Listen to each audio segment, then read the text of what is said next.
United States Civil War was an ongoing series of bloody battles that raged from 1861 to 1865. Nearly 620,000 American lives were lost as a result of fighting, disease, and infection. However, despite the staggering loss of life, the Civil War ushered in a new era in modern medicine.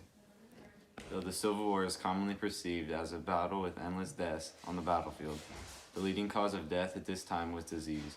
For every 3 deaths on the battlefield, it is estimated 5 people died of disease and illness. During the war, there were little to no properly trained medics and surgeons. The Union Army had an estimated 10,000 surgeons, and the Confederacy had nearly 4,000. The average field medic underwent only 2 years of medical school before being utilized on the battlefield. At this time, medical knowledge did not encompass the importance of hygiene and sanitation, sterile dressings, and antiseptic surgery. This caused many wounded soldiers to die due to infections and the spread of disease. At the beginning of the war, many illnesses were treated by home remedies. For example, malaria was treated with quinine and in some cases turpentine. For cases of scurvy, doctors prescribed an increased consumption of green vegetables.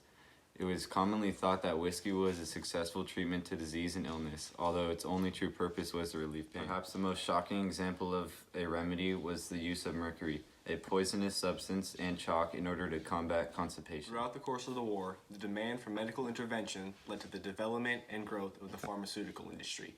The mass production of medicines was vital to combating illnesses that decreased the number of soldiers who were available to fight. The ability to mass produce certain important drugs made it possible to treat the staggering number of illnesses and injuries during the war. One of the most widely practiced of all Civil War surgical procedures was the amputation. Estimates put the number of amputations conducted throughout the conflict in excess of 50,000. Amputations were necessary to prevent infection, prevent further injury, and maximize the patient's chance of survival.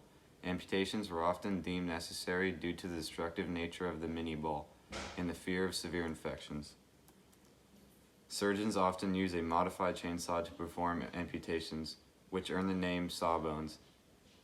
This tool allowed amputations to be completed in 10 minutes. If operations were performed within 48 hours of the injury, then fatality rates decreased dramatically. Anesthesia in the form of ether, chloroform, or a mixture of the two was applied with a rag to a patient's mouth and nose. This made it possible to perform necessary surgeries and amputations in a relatively painless and swift manner. Eventually, the development of the anesthesia inhaler made the anesthetic process much more efficient. The inhaler used 1/16 the amount of anesthetic substances used in the traditional method.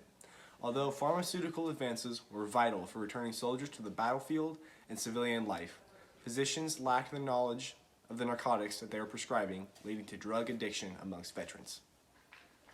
Wounded soldiers were often left on the battlefield suffering from exposure and not receiving the medical treatment they needed.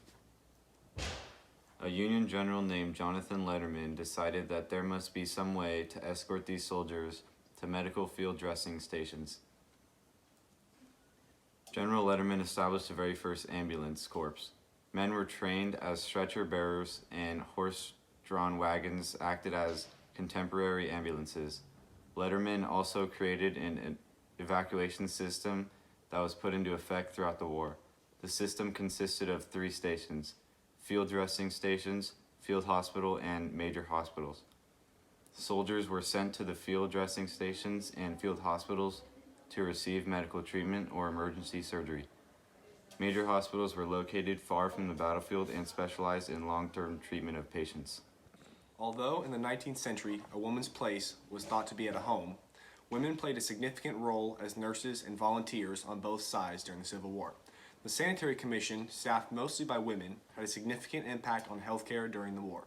The Commission's standards had a tremendous impact on the quality of medical care given to soldiers. Its policies affected the cleanliness of camps and hospitals, reducing the spread of disease, improved the diets of soldiers, and promoted reforms that improved care of the injured.